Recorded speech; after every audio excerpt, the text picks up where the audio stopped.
pink salt trick recipe for weight loss. Does it really work? Hey guys, in this video, I'm going to give you a complete review of the pink salt trick for weight loss. Alright, let's begin. So, first let's talk about features.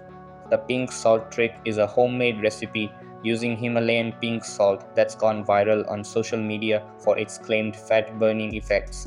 According to users, drinking this pink salt mix once a day can activate fat burning mode without the need for strict diets or exercise. It's said to mimic the effects of monk for fast weight loss and claims to help people lose weight rapidly, some reporting losing over 20 pounds in a few days. Now, some of the pros and cons of the pink salt trick are: pros: requires simple ingredients and is easy to make. Claim to work without exercise or dieting. Users report quick and noticeable results. No need to purchase expensive supplements. Cons: weight loss claims may not be scientifically verified. Potential health risks if used excessively. Results can vary from person to person. May cause concern due to rapid fat loss.